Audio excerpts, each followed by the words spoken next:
Bismillahirrahmanirrahim. Assalamu alaikum to all of you dear students.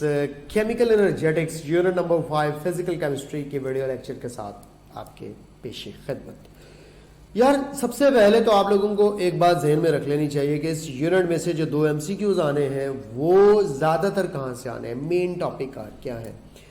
UHS ने repeatedly question किस topic से दिया है। एक तो टाइप ऑफ एंथैल्पी चेंजेस से क्वेश्चन आता है, लाइक एटमाइजेशन, आयनाइजेशन, इसी तरह लैटिस एनर्जी और heat of solution, neutralisation, combustion, formation, यहाँ से क्वेश्चन आता है।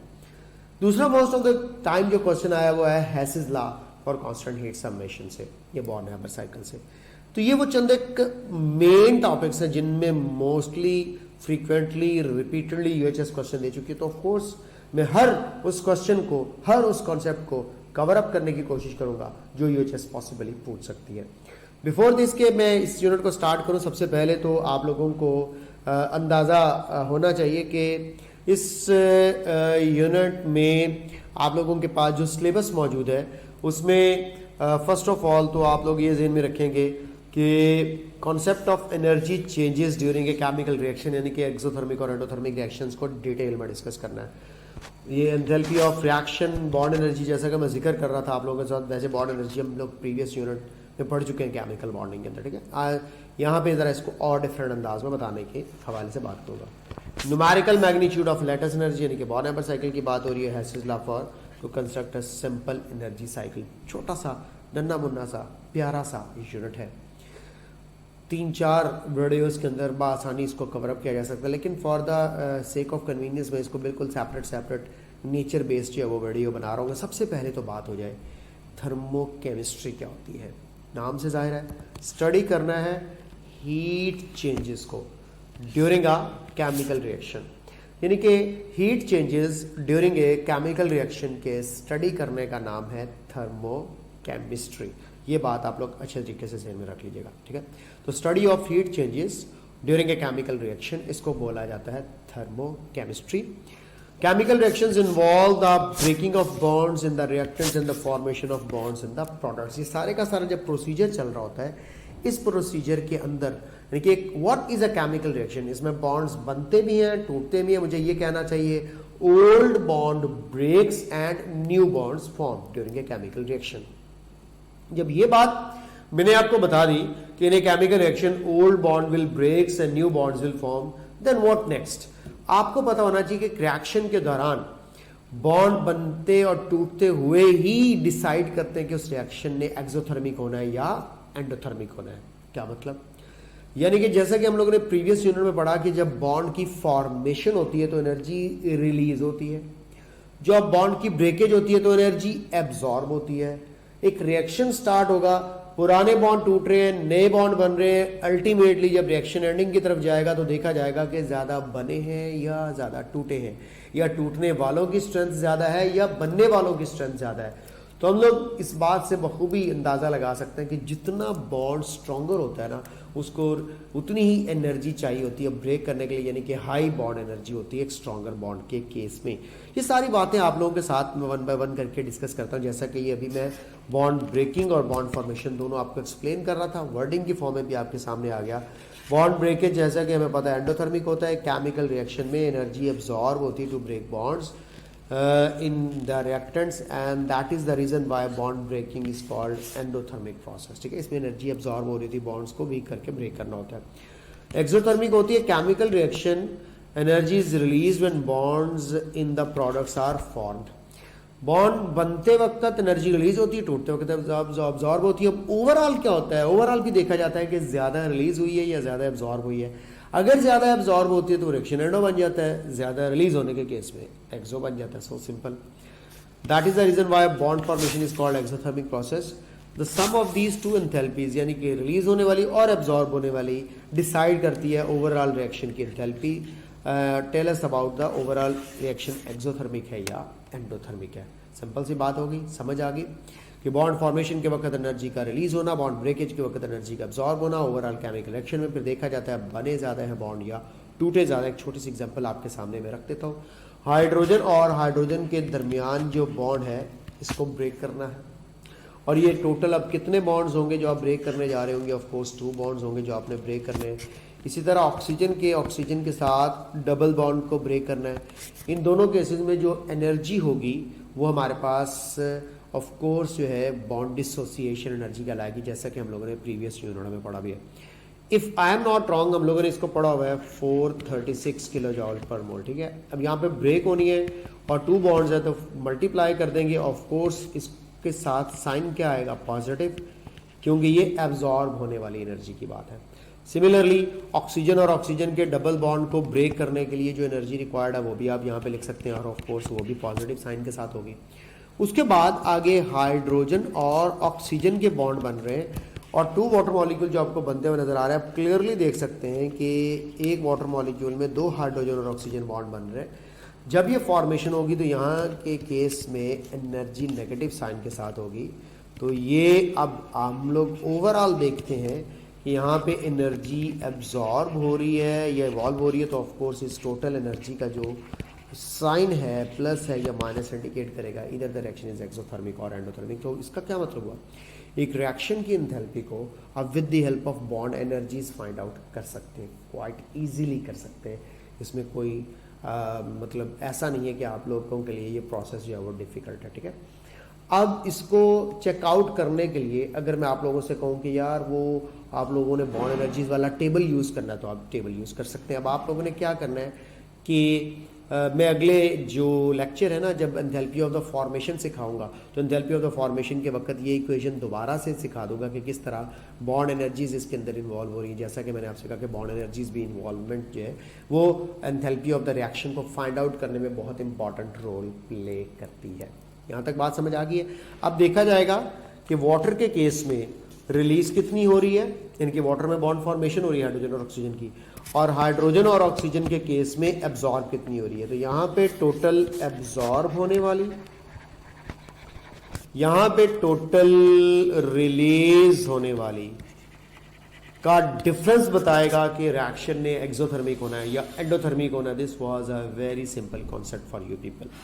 आइए लगे हाथों सबसे पहला काम कर लेते हैं जो हम लोगों का मेन काम है, जिसकी बेस पर ये पूरे का पूरा चैप्टर आगे चलना है, वो है endothermic reaction and exothermic reaction. इनमें एक डिफरेंस आप लोगों के साथ मैं शेयर करने जाऊंगा। आइए जरा शेयर करते हैं उसको। सबसे पहले एंडोथर्मिक रिएक्शन के हवाले से बात करें, सबसे पहला मेन पॉइंट आप लोगों ने याद रखना है कि heat energy is absorbed by the system from surrounding. बच्चे का यहाँ पे अगला क्वेश्चन आता है कि सर ये सिस्टम और सराउंडिंग का क्या चक्कर है, ये भी थोड़ा सा समझा दें। तो मैं आप लोगों को बिफोर दिस के ये एक्सो और एंडो सिखाऊं और इससे रिलेटेड ये क्वेश्चन सिखाऊं, आपको थोड़ा सा सिस्टम, सराउंडिंग और बाउंड्री के हवाले से इन्फॉर्मेशन दे दूं ताकि आपको पता चल जाए कि क्या है। बेटा याद रखिएगा, सिस्टम कहते हैं anything under observation. Under observation कोई भी चीज़ होगी वो हमारे पास कहलाएगी सिस्टम। ये तो होगी सिंपल सी बात। अब इसके अंदर कॉन्सेप्चुअल पॉइंट क्या है? अंडर ऑब्जर्वेशन मीन्स यानी कि जो आपके रिएक्टेंट्स होते हैं, जो आपके प्रोडक्ट्स होते हैं, वो ऑफ कोर्स सिस्टम के अंदर आते हैं। याद रखिएगा, रिएक्टेंट्स और प्रोडक्ट्स को तुम लोग सिस्टम में इंक्लूड करोगे। रिएक्टेंट्स या प्रोडक्ट्स जिस कंटेनर में पड़े हुए हैं वो कंटेनर सिस्टम नहीं होगा, वो रिएक्टेंट्स और प्रोडक्ट्स जो वो सिस्टम हो गए जिनके अंदर बॉन्ड ब्रेकेज या बॉन्ड फॉर्मेशन को तुम जो है वो ऑब्जर्व कर रहे हो।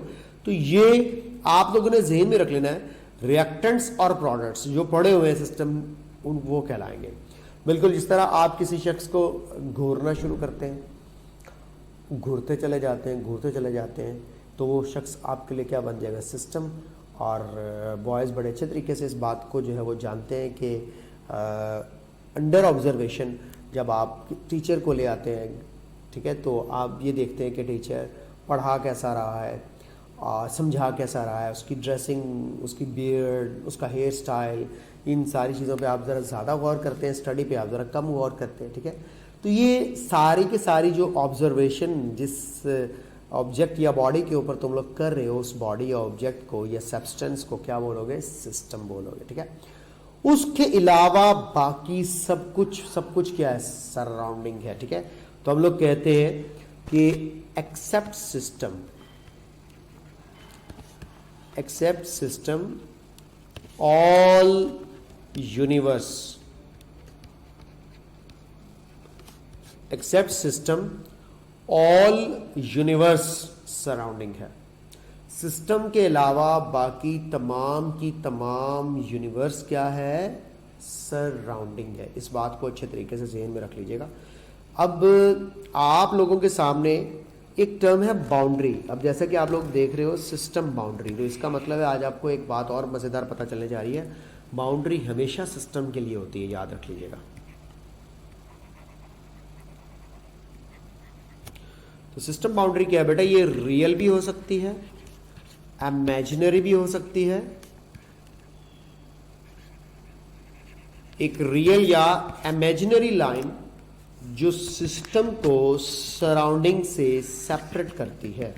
ये इस वक्त आप लोगों को एक रियल लाइन नजर आ रही है, इसको रियल बाउंड्री कह सकते हैं कि ये डॉटेड लाइन के साथ दिख रही है, ये इमेजिनरी बाउंड्री। तो दोनों आपको शो करके दिखा दिए, रियल और imaginary line which separate a system from surrounding is called boundary. Boundary के हवाले से दो बातें याद रख लीजिएगा। सराउंडिंग की कोई बाउंड्री नहीं होती। मैं अक्सर बच्चों से पूछता हूँ कि बाउंड्री किसकी होती है, तो बच्चे कहते हैं सर बाउंड्री जो है वो ऑफ कोर्स सिस्टम की होगी। जिस तरह सराउंडिंग में पूरी यूनिवर्स आ गई, and as you people know universe की कोई बाउंड्री नहीं है, तो मैं कह देता हूँ no boundary for surrounding. Surrounding के लिए कोई बाउंड्री नहीं होती। इसका मतलब बाउंड्री किसके लिए होती है, सिस्टम के लिए होती है। तो बाउंड्री का टर्म किसके लिए यूज किया जाएगा, सिस्टम का। अब अगला क्वेश्चन बड़ा important, boundary is part of MCQI। Boundary is part of system या सराउंडिंग, सोच के बताइएगा। सिस्टम, सराउंडिंग, बाउंड्री है किसके लिए, सिस्टम के लिए। लेकिन मजे की बात यह है कि ये पार्ट या हिस्सा या इंक्लूड किस में किया जाता है, सराउंडिंग में। क्यों, ये रिएक्टेंट्स और प्रोडक्ट्स तो हमारे सिस्टम थे, उसके गिर्द ये अगर बीकर की वॉल्स आपको नज़र आती है तो ये बीकर की वॉल सिस्टम नहीं होगी, बाउंड्री होगी। क्योंकि सबसे पहले हीट का लॉस होना या गेन होना इसी बाउंड्री के साथ होता है। तो आज फिर तय कर लो, boundary is part of surrounding. Boundary जो है वो सराउंडिंग का हिस्सा है, बट बाउंड्री होती किसके लिए है, सिस्टम के लिए, बट इंक्लूड किस में की जाती है, सराउंडिंग में। तो ये दो बातें ध्यान में रख लीजिएगा, there is always a boundary for a system जो सिस्टम को लिमिटाइज करती है, but this boundary is actually included और पार्ट ऑफ सराउंडिंग। तो ये कॉन्सेप्ट आपका क्लियर कर दिया। इस तरह मैं कहता हूँ सोडियम क्लोराइड का सोल्यूशन पड़ा हुआ है आप लोगों के पास, इसमें सोडियम क्लोराइड और अंदर मौजूद वाटर क्या होगा, सिस्टम होगा। ये बीकर की वॉल्स क्या होंगी, एक रियल बाउंड्री कंसिडर की जाएगी। और ऑफ कोर्स सराउंडिंग में बाकी सारी लैब, कॉलेज, कंट्री, सब कॉन्टिनेंट, हमारा गोला, पृथ्वी, पूरी यूनिवर्स उसके अंदर इंक्लूड कर ली जाएगी। तो ये था सिस्टम और बाउंड्री में एक डिफरेंस, और साथ में सराउंडिंग भी इंक्लूड कर दिया। अब हीट अगर सराउंडिंग से सिस्टम में जा रही है, यानी कि सराउंडिंग से हीट ने सिस्टम में जाना है, तो कॉमन सेंस की बात है, ये हमारे पास एक एंडोथर्मिक प्रोसेस होगा जिसमें हीट एब्जॉर्ब कर रहा है सिस्टम। आ कहाँ से रही है, सराउंडिंग। और अगर अंदर सिस्टम से बाहर सराउंडिंग में आती है तो ऑफ कोर्स इसको इंक्लूड किया जाएगा एक्सोथर्मिक प्रोसेस के अंदर, जो कि आप लोगों को मैंने कह दिया। अब इस बात को अच्छे तरीके से ज़हन में रख लीजिएगा, अच्छे तरीके से माइंड में रख लीजिएगा। ये बात आप लोगों को भूलनी नहीं चाहिए कि एक चीज़ होती है सिस्टम, एक चीज़ होती है सराउंडिंग, एक चीज़ होती है बाउंड्री। इस सारी बातों की बेस पर अब हम लोगों ने प्रीवियस अपने एक्सो और एंडोथर्मिक रिएक्शन में डिफरेंस को पढ़ना है। तो आइए ज़रा स्टार्ट करते हैं, आप लोगों के लिए समझना आसान होगा। Heat energy is absorbed by system from surrounding, यानी कि सिस्टम में एब्जॉर्ब कर रहा है सराउंडिंग से, तो ये होगा एंडोथर्मिक। उसके बाद heat energy is lost by system towards surrounding, यानी कि यहाँ पे सिस्टम एब्जॉर्ब कर रहा है, यहाँ पे सिस्टम लूज कर रहा है सराउंडिंग की तरफ, तो ये एक्सोथर्मिक होगा। डेल्टा एक साइन जो होता है इसके लिए पॉजिटिव होता है, या ग्रेटर देन जीरो का मतलब भी यहाँ पे याद रख लीजिएगा। कोई भी quantity greater than zero integers के लिहाज से देखें तो पॉजिटिव होती है, तो ये पॉजिटिव के सेंस में था। ऑफ कोर्स इसके साथ एंथैल्पी का साइन नेगेटिव है, लॉस्ट को शो करता है नेगेटिव, नेगेटिव का मतलब होता है रिलीज होना या लॉस्ट होना, और ये लेस देन जीरो का मतलब ये ऑफ कोर्स नेगेटिव साइन की तरफ इंडिकेशन दे रहा है। Heat of the products is greater than reactants, यानी कि प्रोडक्ट्स की हीट्स रिएक्टेंट से ज्यादा होगी। तो ये आ गया आप लोगों के पास एक एंडोथर्मिक रिएक्शन का केस। आइए जरा ग्राफ में आप लोगों को दिखा देते हैं। ये देखो, ये ग्राफ है एंडोथर्मिक रिएक्शन का। इसमें ये रहे रिएक्टेंट्स और ये रहे प्रोडक्ट्स। तो आप क्लियरली देख सकते हैं कि रिएक्टेंट्स से ज़्यादा एनर्जी जो है वो प्रोडक्ट्स की है। ये प्रोडक्ट्स का एनर्जी लेवल है, ये रिएक्टेंट्स का एनर्जी लेवल है। फॉर एग्जांपल मैं आपसे कहता हूँ कि रिएक्टेंट्स की एनर्जी 20 है और प्रोडक्ट्स की एनर्जी 60 कर लेते हैं, तो ये 20 और 60 है। ऑफ कोर्स आप कह सकते हो कि products are of greater heat energy या एंथैल्पी वैल्यूज या प्रोडक्ट्स है वो एनर्जी वाइज हाई है एज कम्पेयर टू रिएक्टेंट्स। यहाँ पे ऑपोजिट हो जाएगा, रिएक्टेंट्स लो और ऑफ कोर्स प्रोडक्ट्स हाई हो जाएंगे। जैसा कि आप यहाँ पे देख सकते हो, रिएक्टेंट्स जो है वो हमारे पास हाई एनर्जी पे आपको दिख रहे होंगे और of course products low energy पे दिख रहे होंगे। ये उल्टा सिनेरियो हो जाएगा। यहाँ पे प्रोडक्ट्स की एनर्जी मैं कह देता हूँ 20 है और रिएक्टेंट्स की एनर्जी मैं बोल देता हूँ 60, यानी कि टोटली ऑपोजिट करते चले जाए। अब ये बड़ा इंपॉर्टेंट पॉइंट है, बट यहाँ पे पेपर में अक्सर बच्चे कंफ्यूज होते हैं। This is a very very important point and I must say कि आपको जरा विजिलेंट होकर ये पॉइंट सीखना है। मैं एंडोथर्मिक रिएक्शन का ये पॉइंट आपको बताना चाहता हूँ। सिस्टम के टेम्परेचर के साथ क्या होता है। अभी आप देखिए, ये रिएक्टेंट्स थे, हीट एनर्जी गेन करना शुरू की और हीट एनर्जी गेन करते चले गए। इसका मतलब है temperature of the system increase होगा। बच्चे बाद में समझते हैं कि शायद ये ग्राफ नीचे आया यहाँ पे एनर्जी वाइज, तो बाद में कम हो जाएगा सिस्टम का टेम्परेचर। हरगिज नहीं। देखें, अल्टीमेटली जब रिएक्शन स्टॉप हो रहा है तो product still yet high energy पे। इसका मतलब है इस ओवरऑल रिएक्शन में एनर्जी क्या हो रही है, एब्जॉर्ब हो रही है। एनर्जी क्या हो रही है, एब्जॉर्ब हो रही है। मे बी आप लोगों को इसका प्लस और माइनस साइन भी यहीं पे समझा देता हूँ। अब आप लोग जरा तवज्जो से समझ लीजिएगा कि temperature of the system increase and surrounding decrease, क्योंकि सराउंडिंग की एनर्जी, अगर मेरे हाथ यहाँ पे थोड़े बहुत आपको दिखे नहीं, मैं यहाँ से कर लेता हूँ सराउंडिंग। सराउंडिंग की एनर्जी किस में आ रही है, सिस्टम में आ रही है। तो ये सराउंडिंग का टेम्परेचर कम हो जाएगा, सिस्टम का हाई हो जाएगा, just like endothermic process evaporation जो हम लोगों ने प्रीवियस यूनिट में पढ़ा। ठीक होगा। एक्सो में क्या होता है, बच्चे में एक्सो में उल्टा कर देते हैं कि सराउंडिंग का टेम्परेचर जो है वो कम हो जाएगा, सराउंडिंग का टेम्परेचर बढ़ जाएगा, सिस्टम का कम हो जाएगा। इसके ऊपर जरा तवज्जो से देखिएगा। हम जरा एक्सो का ग्राफ देखते हैं। स्टार्ट हुआ, रिएक्टर्स ने हीट एनर्जी गेन करना शुरू की। यहीं से समझ जाओ कि पहले सिस्टम का टेम्परेचर बढ़ेगा एक मैक्सिमम तक पहुंचने के लिए, जो कि आपको पता है एक्टिवेशन एनर्जी होती है। और उसके बाद जब तक प्रोडक्ट नहीं बनती तब तक रिएक्शन, आप देखें कि ग्राफ नीचे आ रहा है जो इंडिकेट कर रहा है कि प्रोडक्ट्स की हीट जो है वो काफ़ी कम हो रही है। तो अब आप ज़रा फैसला करें यहाँ पे, मुझे सिस्टम का टेम्परेचर पहले तो बढ़ाना चाहिए, वो एक मैक्सिमम तक जाने के लिए बढ़ेगा